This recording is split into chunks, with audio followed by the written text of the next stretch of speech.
obviously not from around here. I'm in Sydney, Australia. And how do I come to be here? Well, I'm 39, and in my generation in Australia, boys born in the 1980s, the circumcision rate was about 50%. So I grew up in a cohort of peers where half of us were and half of us weren't. And so from a very young age, Oh wow. it was in my mind that there's two kinds of boys. Um, and being a curious kind of person, over time, I started to learn more and more about it, especially as an adult. Um, and it's one of those things where the more you learn, the more interesting and disturbing it becomes. Um, and since then, with the internet, I've become aware of intactivism and all these American movements primarily. Um, so I have tried to be involved in a very small way because it seems to be a much more passionate subject in America than it is in Australia. In Australia, since the 1980s, when I was born, the rates have dropped from 50% to about 10% today, or even less, which is interesting. But obviously, America is like 50 years behind us in that regard. And still, I don't think that we in Australia are doing enough. It's like it's not where it should be. Well, I'll go ahead. My name is, I go by Otter, um, and I am on the East Coast in the United States. I too was circumcised in the 1980s because I was born in the 1980s, and that was a big thing in the United States at that time.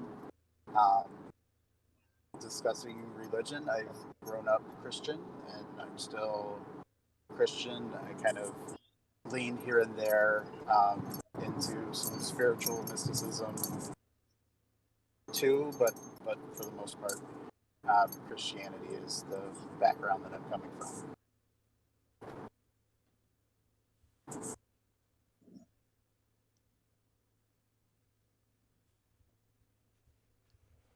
Oh, I can introduce myself. One thing that I wanted to share with you though, Nick, is that you can hide participants that aren't speaking if you right click. So I don't know if you want to select show non-video participants because that's going to allow more real estate for our video feeds. And then when you go and blow that up in post processing, um, I gotcha. we'll be yeah. You see what I'm saying? Yeah, I got it. Okay. We'll edit that out.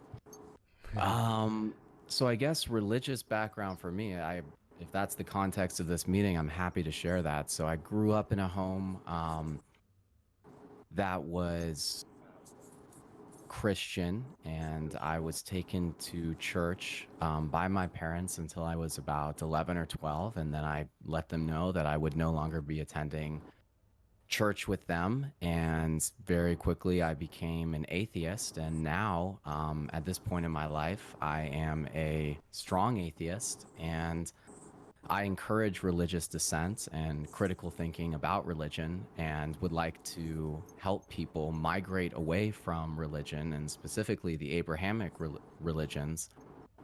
And so I take a very strong stance on that, and I'm looking to do that in a diplomatic and civil way. But I don't believe in it's not that I just don't agree with religion. And it's not just that I don't believe in it, it's that I'm actively looking to help people dissent from religion and migrate away from religion because I believe there's no accuracy to it at all, and it conflicts with some larger philosophical and actionable items that I'm trying to introduce within the government and within social reform. Yeah, that's awesome. I totally agree. I think that if anyone looks at like these pieces of text like seriously and analyzes it and really suspends their disbelief for a minute, I think that you can clearly see that these texts are sort of outrageous. I like to shout out Thomas Paine because he wrote something interesting about like analyzing these sort of texts, called The Age of Reason. Um, he sort of goes through and explains how it's sort of outrageous to think that, you know, someone like Moses could write this, like be the original author, and you know, it's there's a lot of aspects where you have to totally like just give up your like logical thinking Yeah, for some of and I these. hear what you're trying to present, Nick, but to be 100% honest with you, to make that argument effectively, you really need to be somewhat of a scholar within that realm. And so it's very difficult to make these points that you're trying to make. I'm looking to go on that journey with you though, man, but I've tried engaging, and I've actually had conversations with Christians and Muslims and Jewish people, and they are very effectively able to sometimes, you know, make their case. So kind of within that political and social arena, I'm looking to evolve kind of my own way that I brand this and the way that I present this to people. But I guess if we if we want to go down this rabbit hole for just a moment, when the moment when I started questioning religion and faith in general is actually when I read the Bible. I was a voracious reader when I was a child. I would consume literature, you know, on a daily basis. I loved reading. And when and then so I was like, man, I'm gonna mute my notifications here. I'm getting too many. Um, and so I was like, shoot, I should read the Bible. Like, that's the most profound piece of literature that I could possibly read as a Christian. So I'm going to go and read the Bible. And immediately upon the first page, I was like, wow, this is not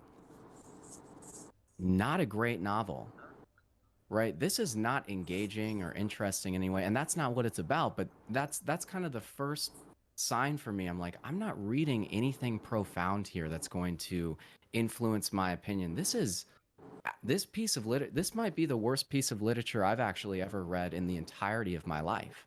So it was so poorly constructed and written. I was like, only some primitive people in thousands of years ago could have put together text like this, and that's actually accurately the case.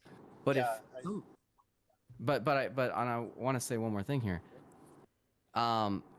If there was evidence for me to, the evidence that I would need to believe in this higher entity would need to be quite significant, right? And this old biblical text is nothing. It's absolutely nothing. And to base it's such an important question. It's such an important answer that we need to address off of this piece of literature, which is nothing. It's absolutely nothing. And it is insane. I need to be careful with my words, right? But how could you have that type of blind faith? Because this is not a convincing piece of evidence in within any standard, within any framework, right? The Bible, the Torah.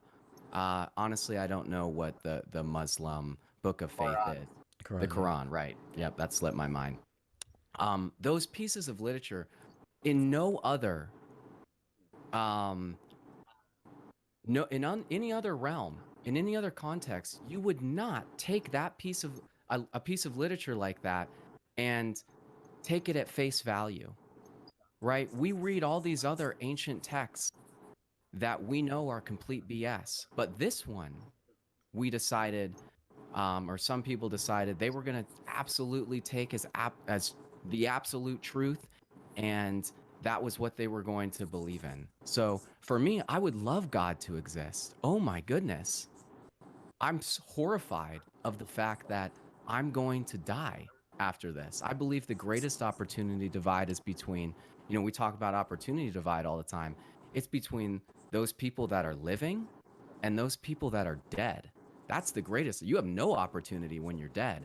And so I actually advocate for federal funding into regenerative medicine and biological life extension, because I'm religious, right? I'm religious. I have the same pursuit as religious people, actually, which is to live forever.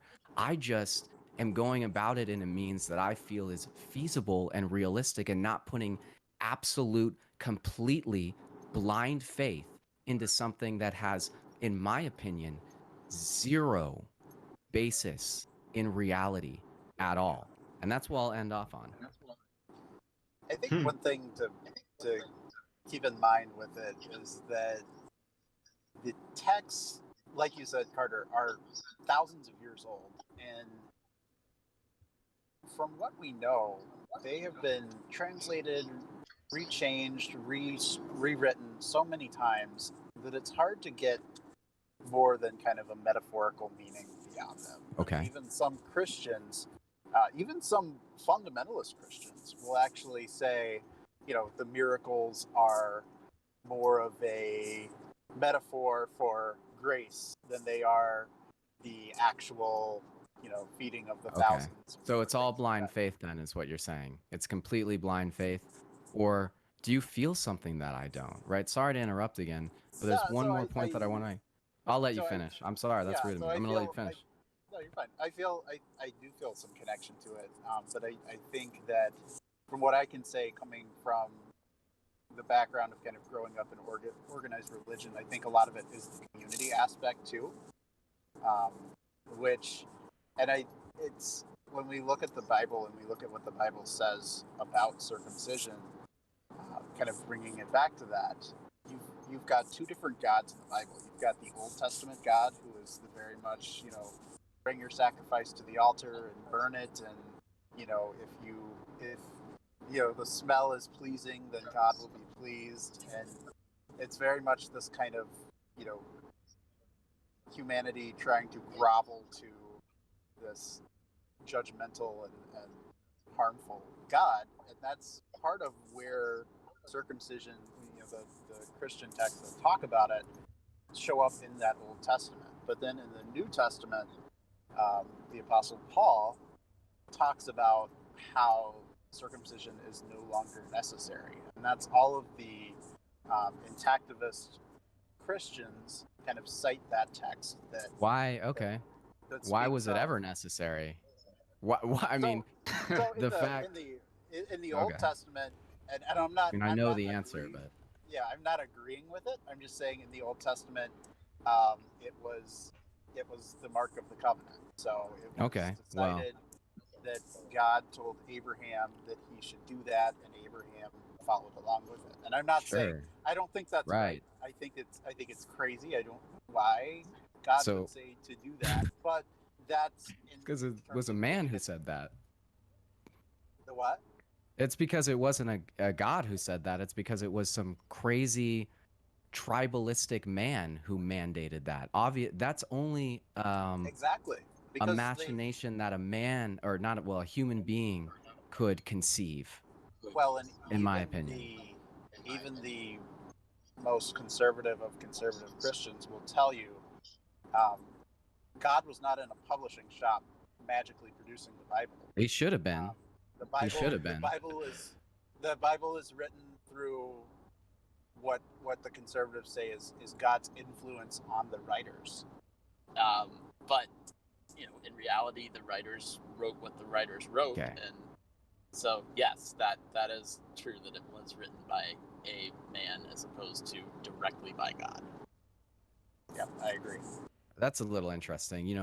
I probably want to move on towards this hostility that I'm just sharing right now, but not for some reason, there's good reason. It is a level of animosity that I have towards religion, to be 100% frank. And I would love to break that down in a maybe different conversation. But what I will say is, why would God not make himself more well known, right? Why wouldn't he just come down onto the earth and be like, here I am, guys. Why do you need to have this blind faith? Why is that so important to him? That's honest. What about the people in, Africa who are in completely tribal settings, who had no exposure to... What happens to them? What happens to them? They go to hell? Why is anyone going to hell? Going to hell is, if you don't believe in me, you go to hell. That's like worse than what Hitler did. If you don't believe in me, you go to hell for eternity. If you didn't believe in Hitler, you're killed, but you didn't go to hell for eternity. Right? If you don't believe in God, that's even your moral framework. Where's your moral framework there? Why would you ever believe in an entity who would think that way? I would say send me to hell, because I don't believe you might be real, but I don't believe in you. So I will say there are different denominations of Christianity. The one that I come from does not believe that everyone is going to hell if you don't believe in God, or but anyone things like that. I think my personal stance of hell, I think it might exist. I don't think there's anybody there.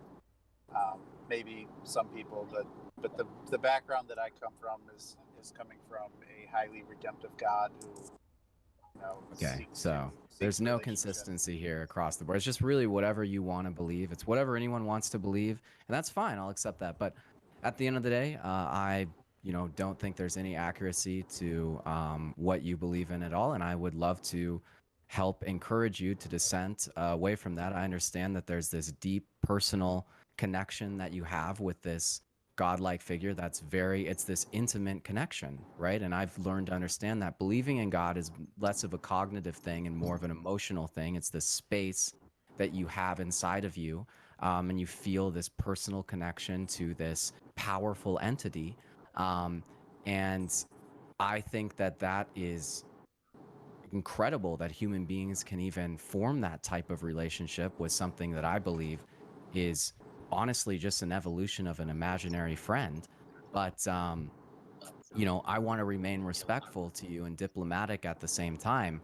But it's like if you were trying to convince me that the Tooth Fairy was a real entity and you had zero evidence to show me, and you were legitimately like trying to present this as something credible, it's hard for me to maintain dignity for you, because I think that it's so comical. It's comical that you would believe this to me, but at the same time, I need to maintain respect for you. So it's this difficult situation for me, because I'm willing to be wrong. I would love evidence to be. I would love God to be real. First of all, I would love for that to be the case. So if at any point in time, I'm always open to evolving my position. Absolutely. But I just think there's no basis at this time right now for what you're presenting, and there's no evidence that you can present. And so a lot of people who are atheists are just like, let's just let things be, right? Let's just let these people be happy. Why not? But that conflicts with my larger goal of pursuing biological life extension. And the escape hatch for a lot of people of, oh shit, I'm gonna die, is there's a heaven for me afterwards, because that's such a scary thought. Our lives are so precious, right? The human life is so precious to us, and when we die going nowhere, that's scary. So the escape hatch for human beings in general all throughout history has been, there's an afterlife. There's something for me after this. So I'm in a similar boat, right? I need an escape hatch. I can't accept that I'm gonna fucking die. So I want the government to pursue biological life extension, and that is an issue. And I'll finish off on this topic. And that is an issue, because if you think that there's a heaven after this, then you're not going to invest any time or energy or money into biological life extension, because you believe, because it's not going to be as great of a concern for you, because you believe that it's going to be all fine and dandy anyway after you die.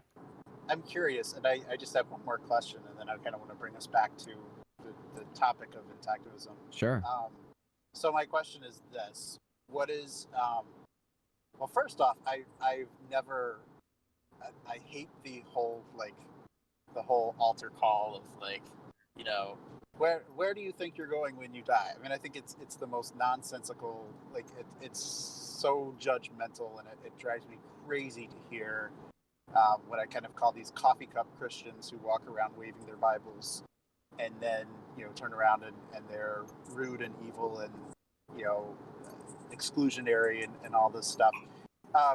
My question is, and I ask this from an atheist perspective, just because I don't know, what is the atheist idea of conscience in terms of when you die, what is happening to, and I don't say necessarily spirit, but I say your mental consciousness? Is the idea that just totally goes away, just goes to blackness, just stops, or what's kind of what's the take on that?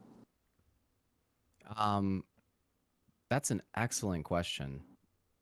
I wouldn't really say that now that I'll let you finish, sorry. Oh, but the reason I asked that is I've also heard atheists argue that their afterlife is by living on in the memories of the people who they touched during their lifetime, and the stories, the accomplishments that they made in their lifetime, how those continue to have a lasting effect and benefit to people even after they've died. That is their version of living on. That's interesting. Be it not physically in a conscious state, but that you are kind of the leaving a legacy idea. And I was just curious from an atheist perspective, do you think it's just, does everything go black, that you can't see anything? Is your mind, because there's, we're starting to see more and more with science that a consciousness evolves and has some kind of, they're even predicting different subatomic particles that could make up a consciousness of a person. What is kind of the atheist view on that? And that's kind of my question. I guess I would like to take great questions, by the way. But I would like to take a moment to redefine what how I identify in this context. Okay. Initially, I said that I was an atheist, but actually, I'm not going to box myself in like that. I'm whatever I am in currently in the moment, right? It's a fluid state of, it's not something that I strictly adhere to. Really, at any moment in time, my opinions and my philosophy and the way that I think about this can evolve and change. Currently, at the moment, I believe that when biologically your brain activity ceases functioning, that your consciousness and anything that made you quote unquote alive ceases to be, and your consciousness and your biological living self is no longer there. And so there's nothingness. There's nothing. It's you're not alive anymore, right? And so you went from having this incredible experience and being alive, right? Being alive is incredible. I mean, this is a miracle that humans even exist on this planet. That I believe in miracles, because I'm like, how on earth did we evolve on this planet in this way to be conscious? And that's something that I can't explain. That seems like a 1 in a trillion chance. So that's where I think the magic is, right? Why is there something rather than nothing in the universe? Why isn't there nothing? Why is there matter in general? So, but to answer your original question, I do at this point in time believe that when you die, quote unquote die, right? Everything that you know ceases to exist. And there's no way to resuscitate you. There's no way to, in the future, bring you back to life consciously. Or if you could, it would be a different person, potentially. You wouldn't be the same. And that's getting into something totally separate. But that's what I believe. I believe that when you die, that's the end of things. And there's nothing after that. So then here's my other question, and this brings it back, and maybe we can have a few people answer this. From the stance of Christianity, we have this idea of, kind of what would Jesus do, was this big, campaign that was going on for a while of trying to teach Christians how to be good Christians. If circumcision is such an important thing, why did Jesus never mention it in the Bible? He never mentioned it. Not entirely true. And the same argument can be made for things like gay marriage. Why was it, if it is such a bad thing or such a necessary thing, why did Jesus never mention it? It seems like he would mention it expressly and say, it is important that you follow the law and circumcise all of your children, and he never said that. I think Christopher Hitchens might say, "That's really your problem." I mean that in a respectful way. Yeah. But just on the point that you mentioned, I think it's arguable whether Jesus did mention it in the canonical Gospels, because he mentions it in John 7, and he mentions it, you could say, as a side note in Matthew 5, but not directly. And then he does, of course, mention it in non-canonical Gospels like the Gospel of Thomas. Is he speaking to it from the metaphorical sense of like circumcision of the heart, or is he speaking from the physical sense? Well, far be it for me, a non-Christian, to tell you what Jesus is saying, but in John 7, he's talking about healing people on the Sabbath, and he's using circumcision as an argument for why his healing is justified. Because if it's kosher to circumcise a boy on the Sabbath so that the law of Moses is not broken, then he says, why can't I heal an entire man's body on the Sabbath? Okay. And in Matthew 5, which is, of course, the first chapter of the Sermon on the Mount, Matthew is famous for being the most Jewish gospel. And so it seems that Matthew's Jesus believes in the Torah and believes that people should be following the Torah. He might even believe that you can only be a Christian if you can be a Jew. So in Matthew 5, 17, 18, it says, I've not come to abolish the law or the prophets. I've come to fulfill them, for so long as heaven and earth don't pass away, not one jot or tittle will pass from the law till all's accomplished. So that would include, and then after that it says, and whoever does the least of the commandments and teaches others to do the same will be called great in heaven, but who fails to do that will be called least. So that suggests to me that he's saying he wants you to observe the whole Torah. But that's Matthew's Jesus. So I think, part of it goes into translation, and I'm not trying to say this is right or wrong. I am not a biblical scholar by any means, but I think that the Bible has been translated so many times, and I mean we know accounts of when Bibles were first being made, where monks were copying them by hand in monasteries and even writing in notes or shifting things in their opinion. And so my wonder is who has had an influence on this? Who has said, that we need to continue circumcision? Who has been kind of writing in the margins per se in these translations that are thousands of years old? And I don't have the answer to that. I don't even want to pretend to have the answer to that, but that's kind of my takeaway of where that's coming from. And then I think it goes back to the whole idea of, if we look at the law of Torah, it has things that say like you can't eat seafood, you can't wear a shirt that has two different blends of fabric in it. It becomes this very much like pick and choose what are the things that you're going to follow and what are the things that you're not. And again, I think that makes a terrible argument in terms of the validity of the Abrahamic religions. At the same time, I think it's we're all human. We all have our own experiences. We all are trying to make the most sense out of what we're given.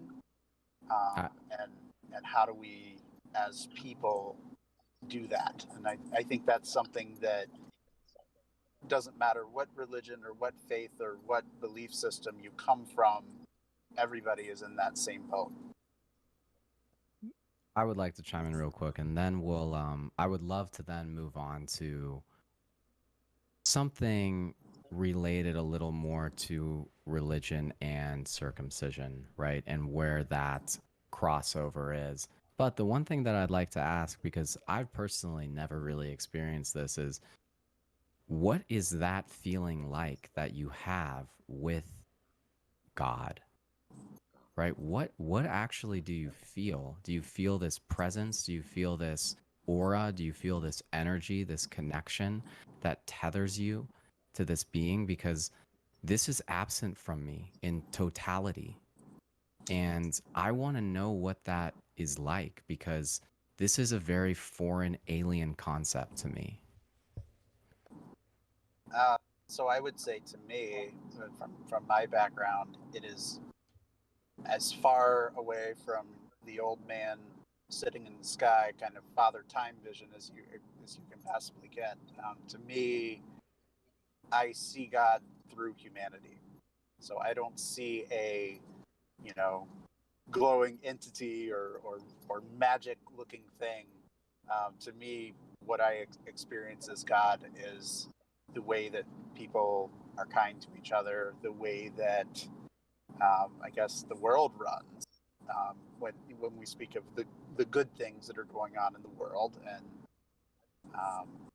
so to me, it's very hard to define God as kind of this archetypal old man who's in control of everything. I think for some people that image of God works really well. There's a lot of people who believe. I mean, even for me, there's this whole is God a man or a woman? I think God has both masculine and feminine energy, but I think God is so far beyond our human um, ideas of that. And so to me, what I feel in terms of, I'm not one of those Christians who goes and faints or waves their hands in the air and goes crazy. That's just not the background I'm from. I guess you could call me like a like a diet Christian or Christian light or something. But I would say, to me, it's mostly the connection. It's the idea. It's also the community of knowing that the community of believers. And I think from my background, when I think of the community believers, I don't believe just Christians per se, but I count Jews, I count Muslims, I count Trinitarians, Unitarians, Hindus. I think kind of the belief in a higher power is this theme that we see through multiple things, and so it is the community that's a part of that. Well, I have to say, this is extremely complex and abstract to me, what you just presented, but I would love in a separate conversation to hear more about these thoughts and be able to really build a mental model in my mind of what this belief system is, because as of right now, I am completely lost, actually, on what was just presented to me. But I feel like we could go on about that for you're hours, right. You're right. So maybe in a separate conversation. Let's bring it back, definitely. And alrighty. So I guess, if there's no item on the agenda, I have something that I'd like to suggest, but I did just get, I have been speaking quite frequently here, but, it's a very touchy subject, but I want to get into it. And I like that Nick is here, who can offer a Jewish perspective. But right now, large Jewish organizations or authoritative groups are acting as extremely strong gatekeepers internationally on this issue, and are rallying incredible amounts of resources and people and galvanizing people in a defense of their right, quote unquote, right to excise genital tissue from their children. And what we're seeing right now is somewhat of a defense of human rights from certain organizations and maybe even certain government entities, although I can't even bring up a single example of that currently. But there are international organizations and domestically within the United States that are looking to begin challenging this religious freedom. And I have to say, in absolute fairness, it is not only Jewish organizations and Jewish authoritative powers that are, mounting this defense, and really more of an offense. But what I have come to believe is that they are, like I said previously, primary gatekeepers on this issue, and they are injecting themselves into foreign parliamentary processes and influencing them with a level of precision and a level of authority that is shocking to me. It's seriously, I cannot believe the level of influence that they're able to exert on these foreign parliaments and political parties. And so that is a very interesting element of this to me, and something that is very taboo to talk about right now, even among the Intactivist organizations. So I was having a conversation with someone the other day, someone who's looking to start an Intactivist organization, and they're like, I'm not touching this at all. There's no way I'm gonna. Well, I don't mean to say it like that. They did not say it like that in any way. They said, I'm not interested in, approaching this in any way, shape, or form because of the optics of it, and because we don't really think that it's the most viable pursuit. We want to challenge this from the medical side of things, and we don't want to get involved in the religious element at all. And that religious that barrier, that not being able to confront religion and people's religion and religious people because of their fear of persecution, that level of religious privilege is extremely concerning to me, and it's becoming a threat to me and the way of life that I want to live. And I want to convey that and put that out there, that I'm beginning to feel threatened at a very intimate level. And this should be concerning to anyone who has vested interest in society in general, because I'm very strongly do not agree with infant circumcision, but also this level of religious privilege in general. And I am looking to, number one, criminalize infant circumcision. So that would restrict, quote unquote, religious freedom, in their opinion, quite severely. They've considered, the Jewish people, or some Jewish people have told me, this would be a cultural genocide of their people. And I want to put it out there and say right now, I understand where you're coming from. And if you believe that circumcising a child is a requirement of your religion, and that there is no alternative and there's nothing else that you can do, then I'm looking to engage with you and make my case in the social and political arena. And I am looking to criminalize this practice. I am looking to police this practice, not just abandonment. You will not be allowed to practice what you consider to be your religious divine right in my country, and hopefully the rest of the world. And I want to make that exceptionally clear to you.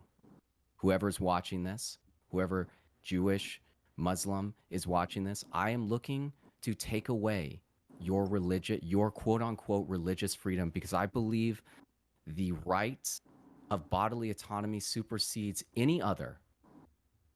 And so be prepared to meet me in that social and political arena. And I'm looking to do this in a diplomatic and civil manner, looking to leverage the mechanisms that society provides for me to engage on this topic and elevate my concern.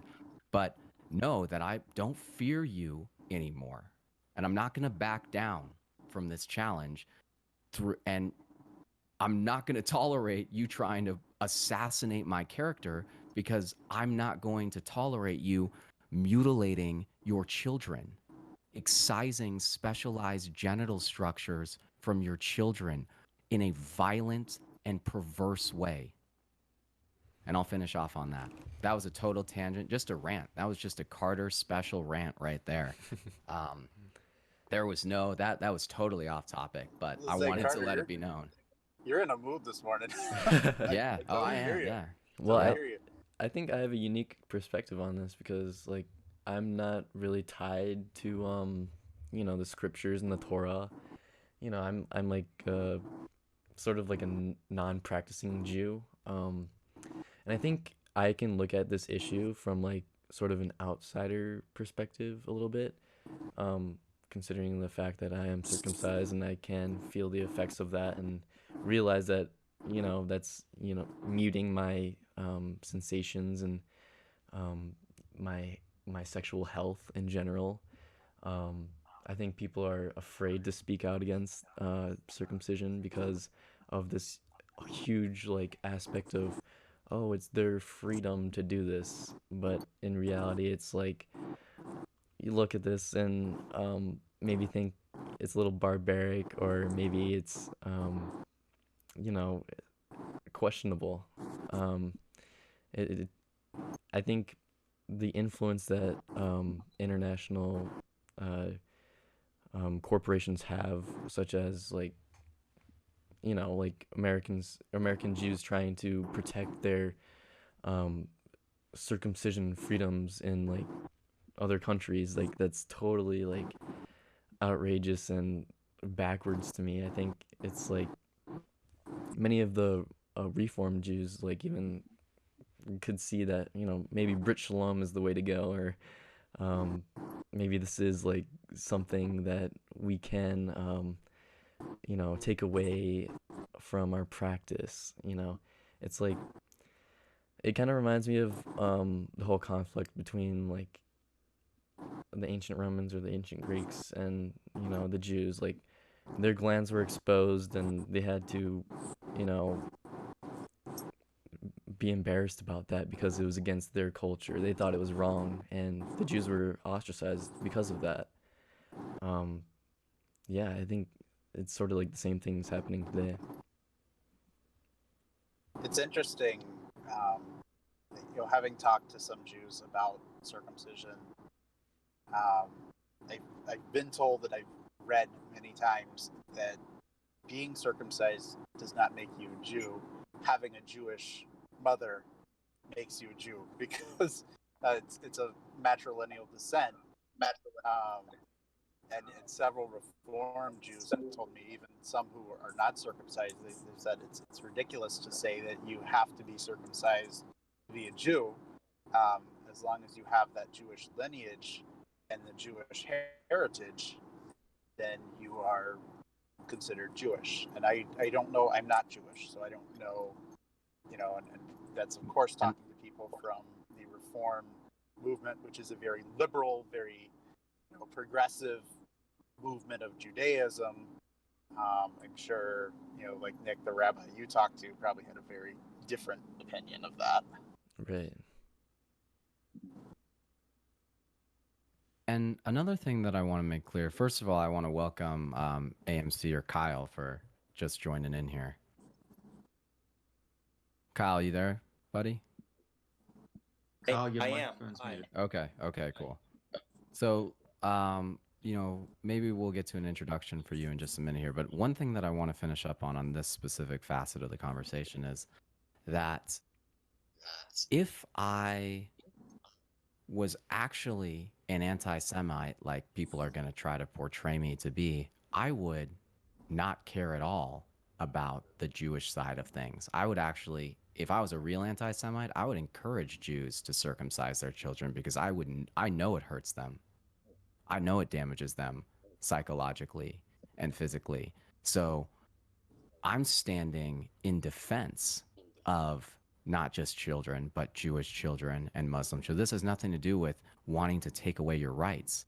This has to do with wanting to protect your children. So I want to make that abundantly clear as well, is I'm in this specific instance, it's not fun for me to go and strip away something so precious and valuable to you, which is, first of all, I want to make it clear, I find it incredibly bizarre that cutting off parts of your child's penis is such a precious and important component of your religion and of your of the way that you view your child. I find that disturbing and extremely perverse as well. And I find it to be a complete collapse of your moral, ethical, legal, and logical framework. And I hope we can evolve together as human beings and move on past this, because this is a serious violation and a serious offense.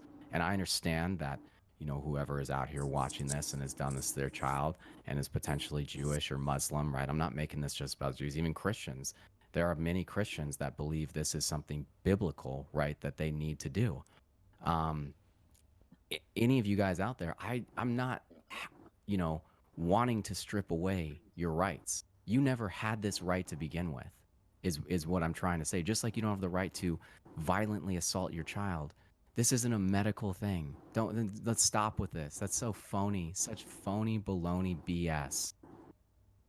So, to end things off, what I want to make clear is I am trying to help the Jewish people and Muslim people and Christian people and anyone who finds it permissible to circumcise their child evolve consciously to the point where we can be on the same page about violating children's genitals.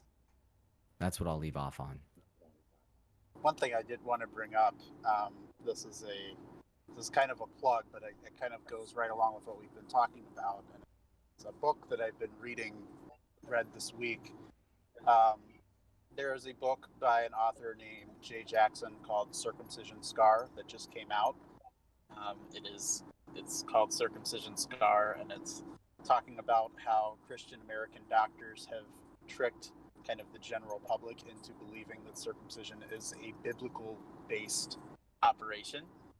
I will just say that the book is very amazing. It has great background. It has tons of cited research. I know one of the things in Intactivism that I always like to look for is hard scientific, peer-reviewed data, as opposed to just someone's opinion or, kind of arbitrary knowledge of a topic. Jay Jackson does an amazing job in this book backing up his arguments and also kind of speaking to religion, but speaking to it in a way that is, respectful and civil and kind of knowing the background of where the religions are coming from, but still pressing his point as kind of a humanist, atheist, trying to kind of move into this modern, like what Carter was discussing. So I don't know. I know we don't like sponsor things on here, but maybe Nick, when he's editing, could put up a picture of the book or something. It's an amazing book, and I would definitely recommend. I found it rooting around on Amazon and was able to get a copy of it there. It also goes into Foreskin Restoration. This guy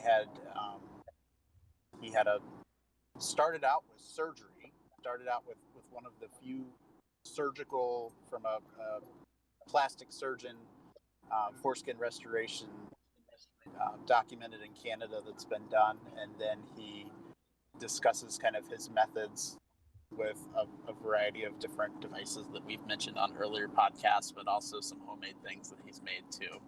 So it is a great read.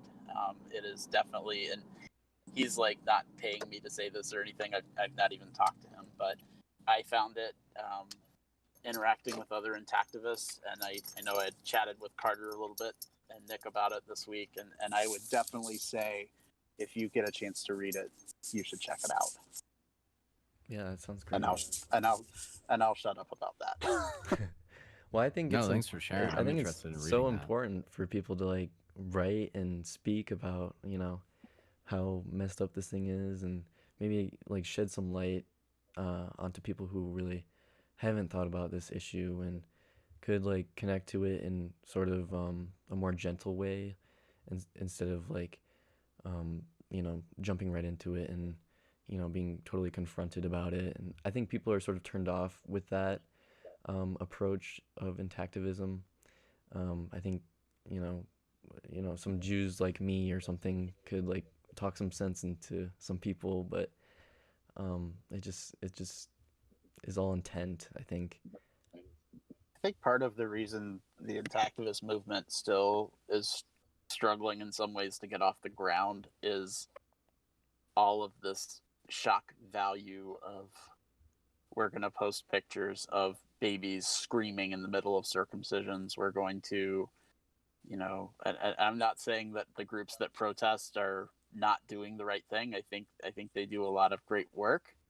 But I think, like Nick said, a lot of this kind of shock value thing that is going to capture a certain audience, but then there's also an audience too who's going to want the scientific rationale, want to have the discussion. And I think that's partly why it's so important what we're doing here, as opposed to just coming on air and saying circumcision is evil, circumcision is horrible, you are a terrible person for even thinking about, that is, we may believe that, and I'm not saying there's anything wrong with that belief, but I think that the message that we carry needs to be an organized message. It needs to be a civil message, and I really enjoy that we are able to do that in a way that I think is going to capture more people. Right. Because one of the books I read, I cannot remember the name of it. I think it was Brennan Barlotto's book about the Intactivist movement.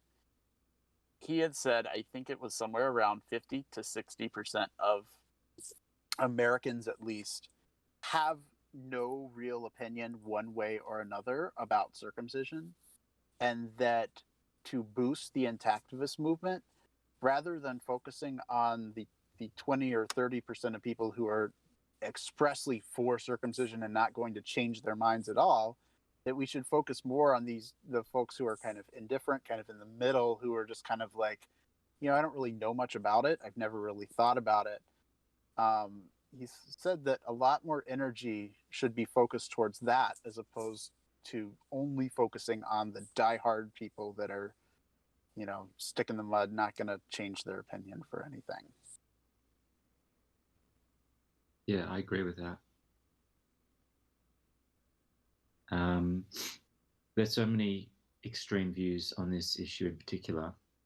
To my mind, people on the extremes are never going to be converted one way or the other.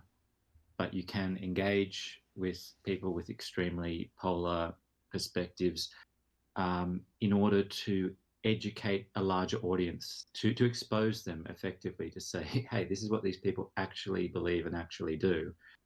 And I think you're right. And I think Brendan's right. Most people, even in Australia, they don't really care. They do have, quote unquote, more important things in their mind that they focus on, and they would be open to circumcising or not circumcising, depending on what doctors said and people around them said.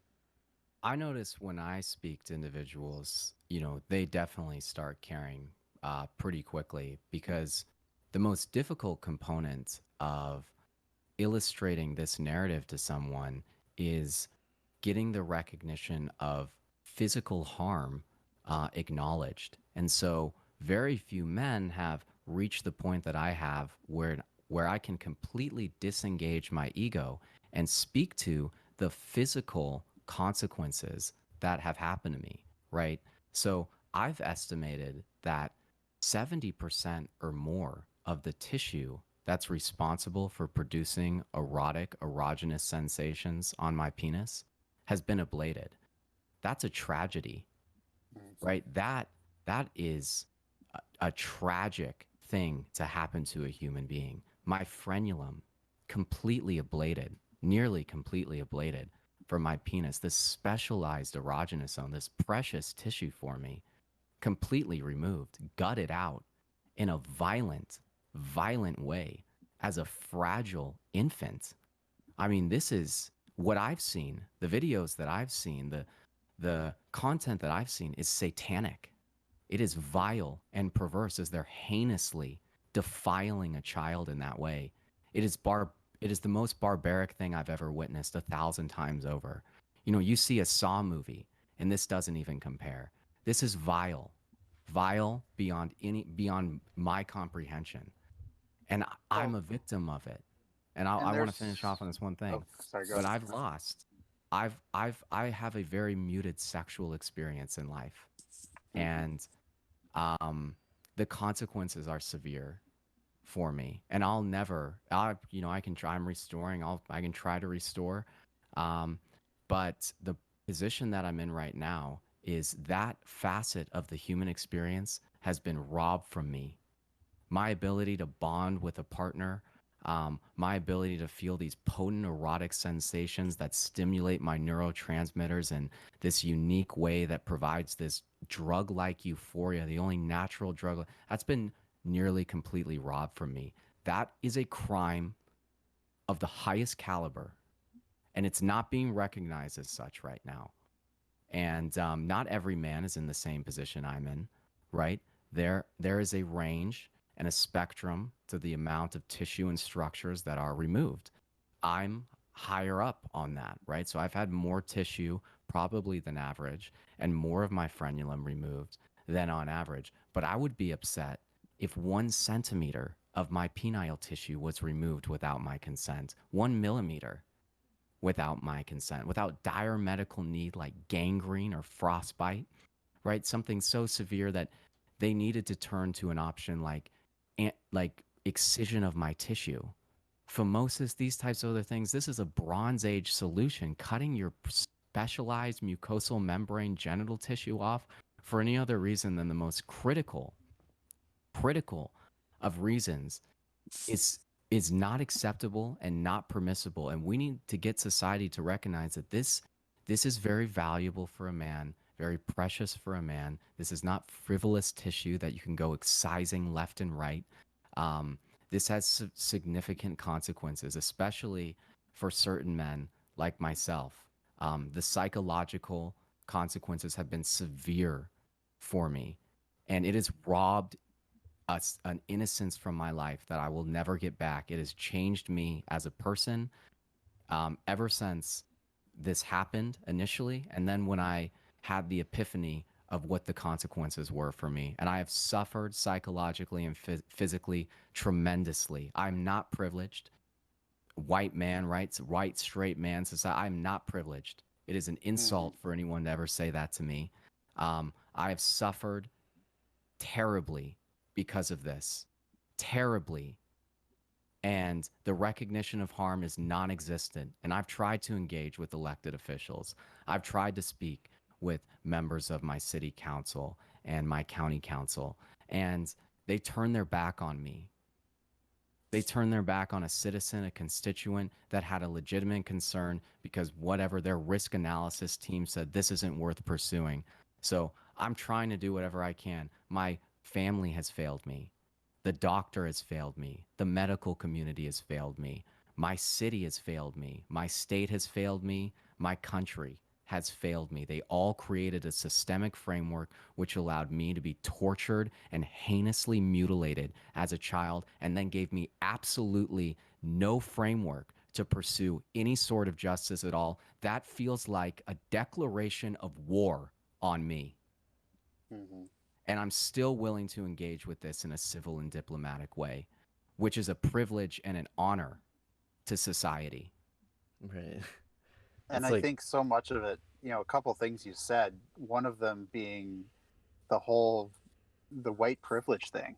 I think that gets thrown around so much that, it's like, how dare you as a white straight male say that you're unprivileged? And I think that argument is totally, by saying that we are allowed to do this to children, I think that argument is so flawed.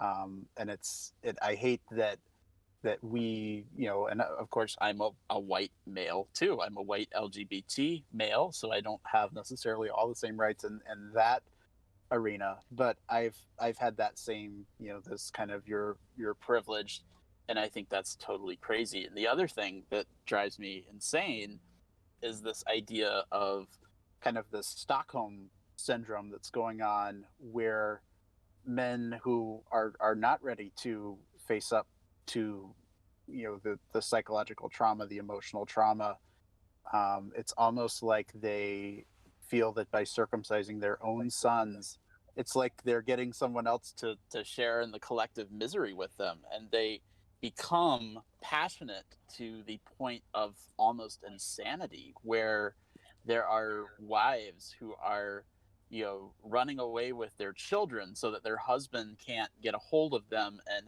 insist on them being circumcised, or things like that. And to me, it's crazy that that is the way that so many of these men are dealing with their trauma.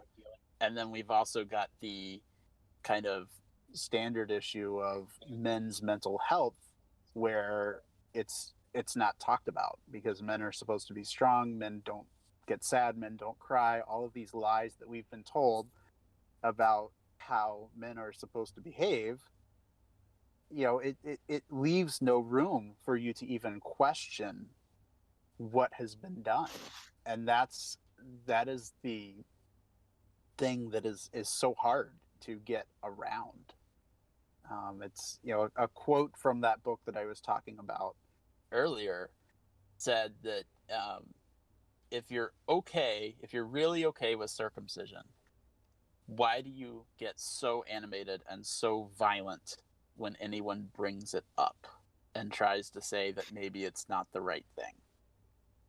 Because normally, if you were really okay with something, you would be secure enough in your beliefs that if someone said, well, maybe that's not what I believe, it wouldn't be shaking your entire foundation and cause you to have violent outbursts. And Jay Jackson, as he talks in this book, he talks about visiting various urologists and doctors, and how some of these doctors literally threw him out of their office. Went from a calm conversation to, when he started talking about circumcision foreskin, screaming in his face, calling him obscenities. And this is recent. This was in the 1990s, early 2000s. This is not something that we're talking about medicine from the 40s or 50s or something. This is our modern medical system, where these professionals are going off the deep end. And that's something that really needs to be explored. What did John Erickson say? He said it's not circumcision that needs to be studied, it's circumcisers. Exactly. Yeah. Well said. It's almost as if there's a very thin veil of denial in the minds of doctors and parents who've been involved in doing this to children. Mm-hmm. It doesn't take too hard of a look to recognize this for what it is. And exactly. Didn't take too much convincing, it would seem, for our parents and the doctors involved to take a knife to us. Every interview I've seen with doctors, it's like they were placed on some sort of a work line, and as the machine parts came through, they put the piece together, or took it apart rather, and didn't put any thought into it. And I can't understand how they could do this to hundreds of millions of children, and at the same time be revolted at the idea of doing it to girls, and also revolted at the idea of us questioning what they're doing to boys. It's disgusting. Well, and money is an issue. Well said. Money is an issue. Yeah, but I say that, don't say that. I hear you, but how does money? You couldn't pay me all the money in the world to do this to a child. You couldn't. I mean, seriously, all the money in the world, I would absolutely refuse. So if money isn't, that doesn't. I know you're not trying to say that justifies anything. No, and I'm saying, your moral compass versus other people's moral compasses. There are whole subsets of people who money is the motivator, and they will do whatever they can, and so is that every doctor? I don't think so. But I do think that, we know that this is an elective procedure. We know that it does bring in $400 to $600, depending on where you go and who does it. Money is a part of it. What I would love is to get someone at the clinical level, maybe somebody that performs infant circumcisions to join this podcast with us. Obviously, that's probably not going to happen, but seriously, what ground would they stand on? What ground would they stand as we're, explaining the grief that we feel and things like that, and explaining the context? What even would they say? What argument, what defense would they have? So that's a major area to target right now, is if we can get an audience, right, with people at the clinical level, what are they going to say to defend this? They're not going to be able to stand on any tangible ground. And if we could record something like this, I mean, first of all, they know that probably, right? They know that the only way forward is by not engaging with people like us. There's probably a severe level of fear of doing so, and they know that that could have incredible ramifications and consequences. So, it's very unlikely that that type of conversation is going to happen in the near future. But if it does, I would certainly like to be a part of it, because I do have some, obviously, as I've shared here, strong feelings to share with these individuals. It's unfortunate that they're not getting into the social arena with us and engaging in any way possible. And there's a reason for that, obviously. It's because they would be figuratively crucified at the stake if they even attempted to do so. I think what it would go back to, probably the conversation would go back to, well, that's the request of the parents. And because the child is a minor, the parents have the rights to make the choices. And I think they would put it back on the parents and say, well, that's a family decision. That's a parental choice, and we're just honoring the request of the parents. So I think there would be a very quick shift of blame back from them, which is so crazy, because it's so counterintuitive to the Hippocratic Oath of do no harm.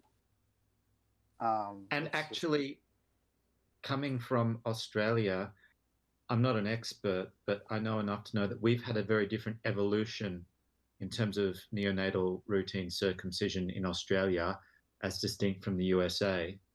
And one of the reasons why the rate is less than 10% now, down from over 80% 70 years ago in Australia, is because it was driven by the doctors, which is like almost the opposite of the USA. For whatever reasons, it became a medically unfashionable or even inappropriate thing to continue to do. And so as each decade continued onwards, less and less doctors were backing it, and more doctors were actually actively discouraging it. Wow. And it got to a point where doctors would refuse, nurses would dissuade. And now that we're in the 21st century, neonatal circumcision is no longer offered in any public hospital in Australia. The only little problem there is that, unfortunately, for those parents that still do choose to have their son circumcised in a private clinic, Medicare, which is our public health funding system, will still rebate at least a part of the cost of the procedure, which I think is absolutely ridiculous. But at least no public hospital in Australia can offer circumcision of children any longer. Yeah, how does it feel as a taxpayer having your money go to the genital mutilation of children? Oh, dude, it's horrible. It's awful. I'm curious. So in America, I mean, it's even worse, right? So we have a lot of Medicaid funding, but then also we're spending billions of dollars. I actually don't know if that's entirely accurate. At least hundreds of millions of dollars in Africa directly on circumcision campaigns. So our country is literally funding mass circumcision campaigns in Africa, and even of juveniles. And at one point in time, it was infants. So they would literally, this is from my understanding, and please correct me if I'm wrong. I want to be wrong. So if anyone in the audience knows differently and can correct me, please, because this is a nightmare scenario. So please correct me, is what I want to say. But they're rounding up children in they'd come by in buses, right? And go to this, in some instances, go to houses and persuade the children to get in vehicles with them, where they take them down to camps and perform circumcisions on juveniles, sometimes without the parents even understanding or being involved. This is campaigns that are directly funded by the United States. Infant circumcision campaigns as well, directly funded by the United States, which recently were suspended due to a lot of complications. What the whole thing is a complication, but there were severe damage to the glands and other areas, necrosis of tissue and things like that. So we're spending. This is insane to me. How can I have any allegiance to my country in any way, shape, or form? Or I pledge allegiance. How can I say that when my country is funding genital mutilation on a massive scale and systemically endorsing it within their own country and funding it? This is not just like a civil issue for me. It doesn't feel that way. It doesn't feel like I don't have the right. These are serious concerns. Right. But like, I don't have the right to vote. Right. That's a serious issue. But this is like you're mutilating people's bodies. This goes beyond a civil issue. This is a serious criminal offense that's being done. So, there's a larger conversation that has to happen there. But geez, guys, I have intense thoughts around this. I'm not sure if anyone else is there, but I'm like, this is not some small, I don't want to say small civil rights issue or anything like that. I don't want to compare this to any other issue. But I think that's part of the point. This is unique in many ways in recent history in the United States, around the world. This is the caliber of violation that this is. It might be the greatest systemically endorsed human rights violation within Western regimes right now, right? And totally unrecognized, under the radar. And, and I mean systemic, right? So really endorsed by the state, endorsed by the federal government and authoritative bodies. It's really flying under the radar. Yeah, our tax dollars are paying for mutilation of children. And this is not, it's more than just unacceptable. And I'm trying to find the right words for this, but this is a really beyond a tragedy. And there is a way that I will eloquently put this one day, but it's not something that can continue to persist any longer. And every day that it does is an incredible insult to any taxpayer in this country and beyond. Gentlemen, with that, actually... I have to duck out. Okay. Please continue your conversation. I have to go to another meeting. But all right, sounds good, man. Pleasure as always. So absolutely.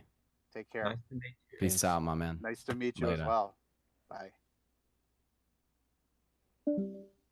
That's actually an angle that I personally see could be of some political validity, because, to be honest with you, where politics are at the moment, even in a country like I live in, or even, to my mind, in Northern European countries, most people don't care. Most politicians don't want to go there. Most politicians don't have the motivation. But to identify that tax dollars are being misused, that they're being used for something that at the very least has no real positive benefit, I think that is a way to go. And if all of us can get these publicly funded circumcisions out, such that parents who want to do it have to foot the bill themselves, you will see declines in circumcision rates in every state that no longer provides Medicaid funding. It's actually a big deal. Right, I absolutely agree. Sorry, I'm sending a message here. What I notice is when I talk to people, it's like people don't want to admit that their genitals are like harmed or like somewhat suppressed or mutilated in any way. I think that people feel like that they have to justify their own circumcision in some way. That's the feeling I get, and then women also feel guilty about allowing it to happen, and they don't want to think about it. So sure, yeah. Well, some people don't identify as being mutilated, right? So currently, right now, that's a part of my identity. I'm like, hi, my name's Carter Steinhoff. I'm a genitally mutilated man. So if you're somebody that's wants a penile modification and you're a penile mod kind of guy, right? You just enjoy the fact that specialized tissue and structures were cut off from your penis, and that's just, you're that type of guy, right? You're a penis mod guy. Then this might be something that you believe is advantageous for you. But I think the majority of men that were circumcised neonatally have absolutely no concept of this in any way, shape, or form, have no understanding of the anatomical loss, and have no understanding of the trauma that took place as an infant. There's no way to justify the trauma that took place as an infant, though. So you might be happy with the result now. And I believe in most cases, there's just total cognitive dissonance with the men that were circumcised neonatally. Total cognitive dissonance. But there is a subgroup of men that are penile mod men, right? That's their thing, right? They like modding their penis, and that's on them. You know, I find it very alien. That's the way that my psychological state works. Penile mods are not in the realm of possibility for me. And now I have body dysmorphia disorder around my penis because when I look at it, I see a mutilated organ, right? Just like if you had your eye gouged out and you had one eye, you know, you might be able to move on from that and accept that you're an individual with one eye now, but it would be a loss for you. And it would be probably a tragic and severe loss for you. And you would, you know, want that functionality of your other eye back. And you would also want the appearance of being an individual with two eyes because that has aesthetic concerns. So that's the way I feel about my body. Unfortunately, this was a totally unnecessary, violent act that was committed against me, and not even something that was accidental in any way, shape, or form. It was forced upon me at the most vulnerable time of my life, and by my parents and supposedly trusted medical professional. And so it's very difficult for me to be able to move on from this because the violence was so senseless. The violence was so senseless and had such severe consequences for me. And you know, I'll let somebody else speak because I really don't want to go too far down that rabbit hole right now. But there is a lot that I want to share about this on maybe a separate podcast. Yeah, you got to be a pretty different kind of person to unflinchingly accept that this was done and be unwilling to recognize the harm of it. To just accept that you're, as you put it, you're a penis mod kind of guy. That's a different kind of person from, I think, right, the thinking person who's able to see this objectively for what it is. You know, this is a sense organ being damaged for religious reasons, and or not religious reason, but yeah, or any reason. Yeah. Under the Whatever, guise you know. of medical reason. Anyway. Under the guise of medical justification, it's very strange to accept that being done. I genuinely, I mean, for an adult man, say, who's 55, to go his whole life without recognizing on some anatomical level that a good amount of his penis skin was never there or was removed very early. Like, how can you not recognize these other issues that come up? Right. That's just, it's a cope, plain and simple. But I will say, and I'm sorry I keep dominating this conversation, but my mind split in half when I had to accept this, right? So I had a defense mechanism, right? It's really like it's psychologically, you don't want to be in this state where you identify as being genitally mutilated. So your ego or your something in your psychology is able to help mitigate those thoughts and push them away. And in order to actually be able to introduce them, there's a couple different, like, maybe techniques. I think that this is a component of a cognitive thought process that is potentially unique, but then also you need to have a level of emotional intelligence and a ability to be vulnerable enough to accept this. Some people just with raw cognitive power are able to process this and see it for exactly what it is. For me, it was probably a combination of both. You know, I was able to use, you know, my background in reading technical documentation and really thinking abstractly, but then also it really was, I was willing to be vulnerable, and I had recently developed what I believe to be a significant depth to my emotional intelligence. And it was a combination of those two things that allowed me to persevere through the very difficult and mind-splitting thought process that happens when you have to engage on these thoughts, right? And so for most, this is actually incredibly challenging to do. And I will say it actually put me in a state of severe trauma and potential psychosis. And even more than that, I was almost neurotic from the moment I woke up to the minute I went to bed. So your mind, your brain, your you know, the the psychology, the thought patterns that you have, they're able to protect you from this type of state of being in some. I believe, maybe, you know, I might be talking out my ass here. I have no idea, but I'm trying to walk through what I experienced. And there was some mechanism that allowed me for a long time to mitigate the traumatic thoughts. Because occasionally I would think about it, even before I had this epiphany.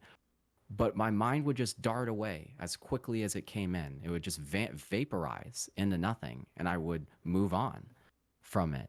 But then there was a moment, and this is a topic for, you know, a conversation I want to have several times, where I was able to like take that thought and just deeply consume it and engage on it and move forward on it and research it like a scientist would, you know, research something that he was studying. Taking notes, right? Watching videos, analyzing this, getting as much information as I possibly could. And that whole process, I was suffering, right? So I had to persevere through literal, intense suffering while I did this. And then, especially when I watched the videos and I kept going forward, and I was like, I'm getting to the bottom of this. But the entire time of getting to the bottom of this was quite possibly the most difficult psychological process I had ever been through in my life. So I can absolutely see why this is so difficult for men, because the whole time you want to run away, at least for me, right? So I'm providing my anecdotal experience, but I think this could be I think other men experience the same thing. I wanted to run. I did not want this to be true. I wanted to run away. I wanted to accept all of these other justifications for why this was done, because the reality seemed like a nightmare scenario. It seemed dystopian, something that couldn't possibly be real. But I persevered. I wouldn't say I'm necessarily in a better place by doing so, to be 100% honest with you. That experience caused PTSD absolutely within me. And to this day, to some semblance, I still suffer. I've found ways to mitigate the trauma and help move on from the trauma, but it's ingrained in me. And it was ingrained in me actually the day that this was violence was committed. It was ingrained in my body on that day. And it then there was a second moment when it was when it affected me, and that's when I had the epiphany. So but so to wrap things up with that, you know, I see why it's so difficult for men to see through this and go down this rabbit hole, because I experienced that myself. I wanted to run away as fast as I possibly could from these thoughts, but I stuck with it because of those combinations of things that I brought up earlier. Anyway. Yeah, I think it's That's different for really everyone, honestly. But for me, like, it took me going to the doctor and not really being taken seriously or having like a solution for my issues to like really understand like what harm has been done to me, and like how fucked up this is, and like how little solutions there are for people who are victims of this. Right. it's so useful to hear circumcised guys talk about their own personal experience, whether it's experience of the physical damage, the sexual damage, but also the emotional and the psychological damage, because I completely think, Carter, that you've hit on like a major foundation of the whole circumcision matrix, which is it's entirely psychological, and it's a psychological defense mechanism, which Freud would have called denial. And that is really what's keeping the whole, it's not money, money lubes it, money lubes the process, but it's denial that keeps the whole socio-cultural process churning and chugging along. And very few men are intellectually and emotionally able to connect with what's happened to them, to be, and then be brave enough to actually feel it and go through it, which, as you said, is entirely traumatic and sometimes even completely crazy making, and come out the other side, and be able to articulate anything about what they've been through.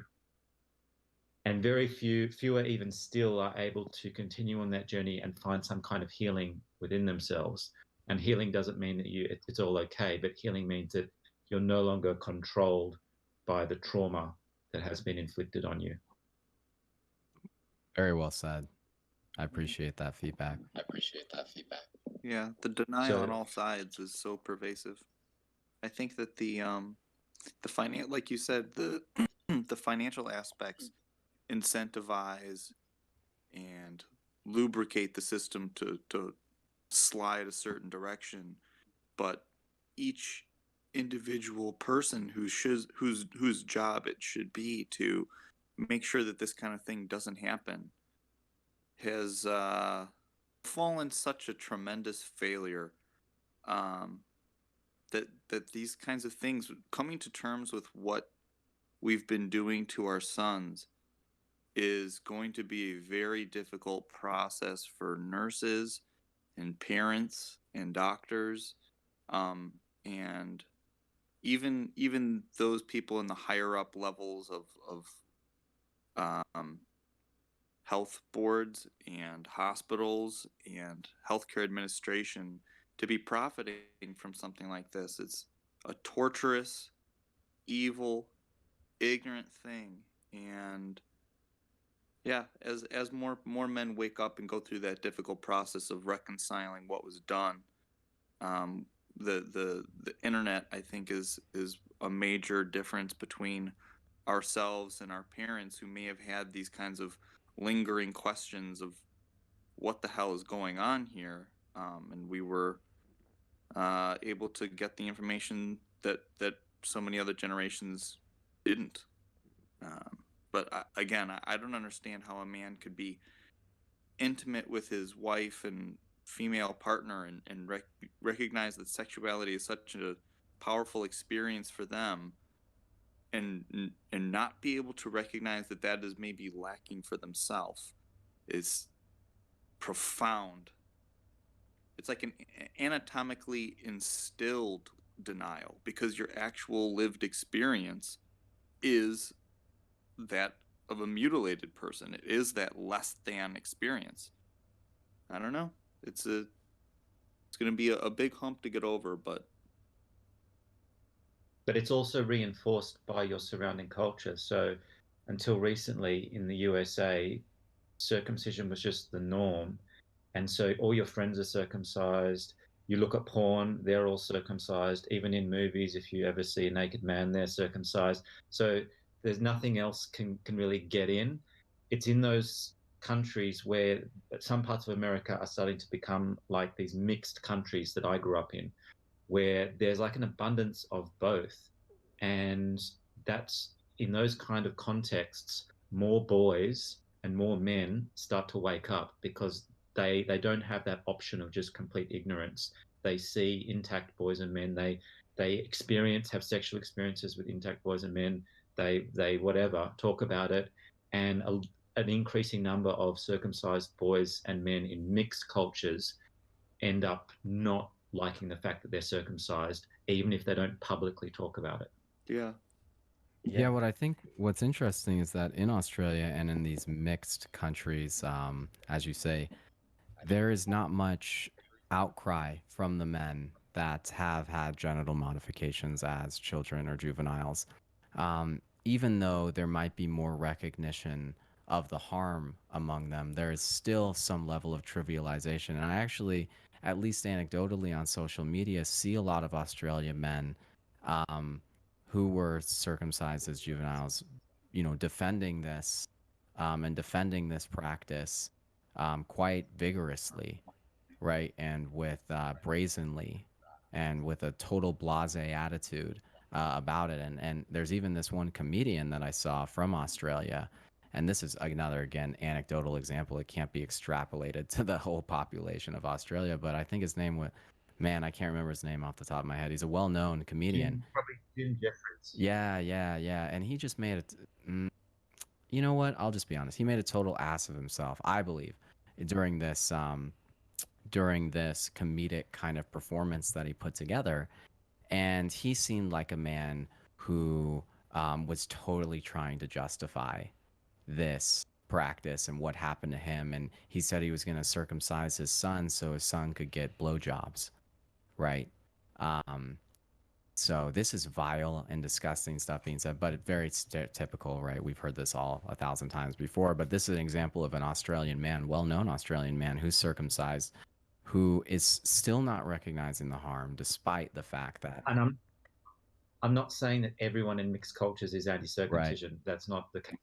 It's a bell curve. You're right. Usually, but actually, and so there's people both ends of the spectrum, and most people are in the middle somewhere. What I wanted to bring up though is now there is a shift that's happening regardless of the mixed country or not, like in the United States, where it is there is the rate of intact children is definitely steadily increasing, but there is more. What's more interesting, not necessarily more interesting, but what is occurring, I believe, is that the men who were circumcised are starting to speak out in greater numbers and also starting to illustrate that this is a significant opportunity divide between the people who are intact, whether men and women, and the individuals that were violently tortured and mutilated as children, right? So that's a different experience in life. One individual was not brought into this world with violence and mutilation, and another individual was. Right. And so right now in society, we're really talking about opportunity divides and privilege and things like that and what that really means and trying to unravel that. And there is in my opinion and belief, a significant opportunity divide, like I said, between those that were brought into this world maybe a little more gently. And I'm putting that obviously in a diplomatic way than others. Right. So, really, how do we quantify this? So, having intense penile trauma as a young neonate, how did that influence my developing neuronal networks, right? How did that influence my psychology? How did that influence so many different facets of my personality and things like that? What negative consequences did it have? Was I one of the individuals that were able to mitigate it? I will say I had I was traumatized as a child and had learning difficulties, actually extreme learning difficulties that somehow miraculously I was able to overcome. But I had fear, anxiety, afraid of the dark. At like 4 or 5 years old, would have nightmares of being murdered, right? Just terrible. And I had my home environment would never indicate something like this. Can I relate this back to my horrific neonatal mutilation, my genital mutilation? I honestly think there's something there. I was an individual who was very traumatized growing up. Background anxiety, generalized anxiety, ADD, all of these issues were present in my life. Could this have been influenced by my penile torture as a child? I honestly think you would have to convince me that it wasn't. It's more likely right now, I would be shocked if that wasn't the case. So if this happened at any point in your life, if right now, I'm sorry, Red Dragon, Anthony was your name? Anthony, right. So if right now I hired a man, right, to strap you down into a circumstraint, right? So I'm like, I hired somebody, he came to your home, he strapped you down, and you were like, oh shit, like freaking out, right? There's this man, he's forcibly strapping you down into this adult-sized circumstraint, and this is already traumatic for you, right? And then, you're strapped in, you're struggling, trying to get free, you don't know what's going on, and then I begin putting a clamp around your penis, right? At first, oftentimes what happens is they get the penis hard through an iodine solution, I believe. I've seen this happen in many videos that I've seen. In order to correctly know the amount of tissue that they need to ablate, they'll induce an erection in the child. And so let's just say that's how it's happening in this scenario. So I'm applying, this doctor that I've hired, first of all, I'm just in the other room, is applying an iodine solution to your penis and getting it erect, and then placing a Gomco clamp around it, and then takes a knife. Why you? Why is this Because about me? I just want to illustrate. What would you do? What would your what do you think this would how do you think this would influence your life and your psychology for the rest of your life? If this was done, somebody began cutting tissue away from your penis, Gomco clamp was placed on there, they took a scalpel, cutting tissue away from, you're screaming hysterically as you're suffering, you go mute from the suffering. You go mute from the suffering, you scream until you can't scream anymore. I put a binky in your mouth, though, to stifle it, right? I give you some sugar water to help the pain. And then, so the mutilation took place. You're permanently disfigured. There's an egregious penile wound on your body. You're psychologically completely scarred. How do you think that, and then how do you think that would influence you the rest of your life? Do you think there would be some severe trauma to yourself psychologically? I'm not disagreeing with you. I don't know if I gave you the impression that I was disagreeing with you. I don't think Not any really. of that is... It's more of just like for other people watching this. So I understand you get where I'm coming from, but I just wanted to apply a scenario for the audience that's watching this. And you're right, I probably should. It was, I used you as an example. I can see why you thought that was bizarre, but it can be applied to anyone. Anyone who looks at this issue and wants to understand if there's psychological trauma involved, we need to play out this scenario for them. What's actually taking place, so we can begin to quantify what the trauma is going to be long term for this individual. So I did the same scenario with my mother, right? I was like, if I hired somebody to do this, I sat my mom down and I was like, look, and I played out the same scenario, right? I illustrated the same scenario to her. Who do disagree? No one can disagree with that is causing severe psychological trauma. So how is it possible that we're still doing this? If you walk somebody through the sequence of events that takes place, and that's what I did that scenario with you, but I try to do that scenario with a lot of people. Walk them through the sequence.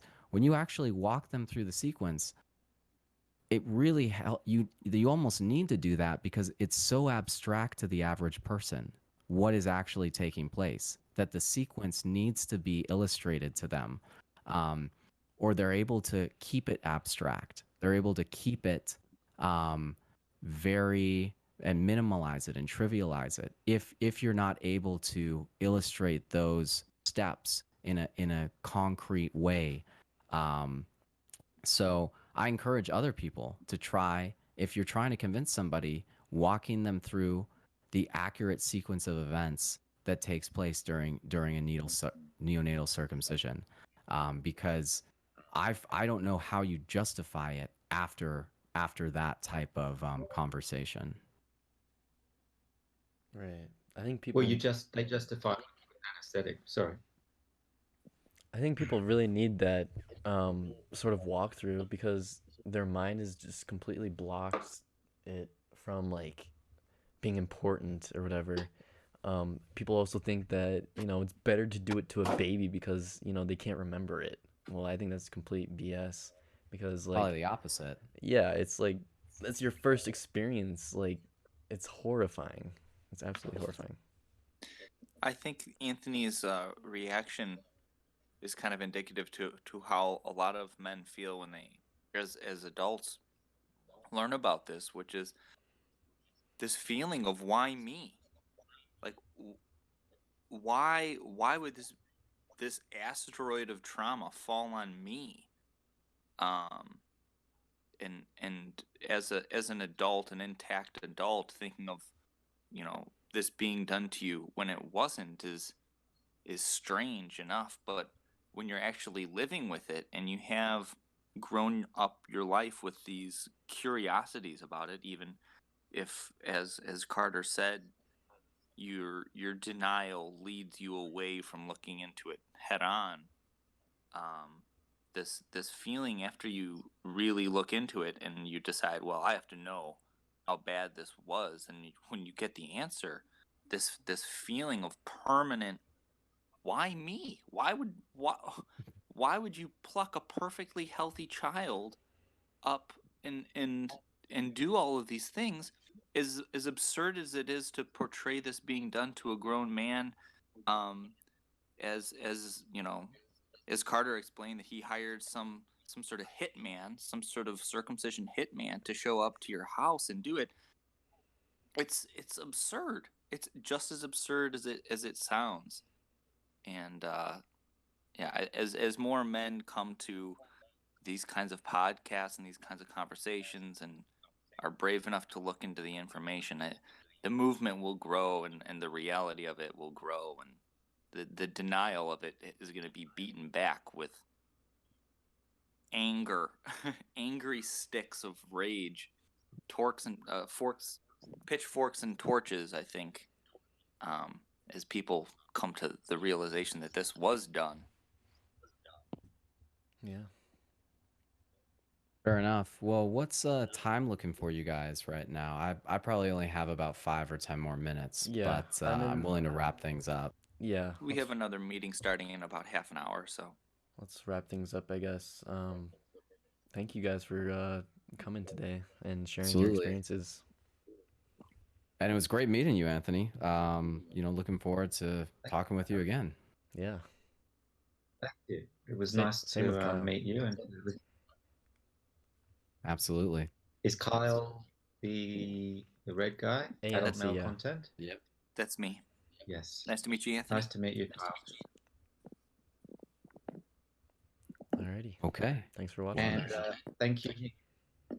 Yeah. For letting me come on. Yeah, we'll get some sleep, man. It's got to be. It's pretty late for you now, isn't it? It's early now. It's early now. Yeah, I guess it's early now. Yeah. Okay. Well. Yeah, I appreciate you.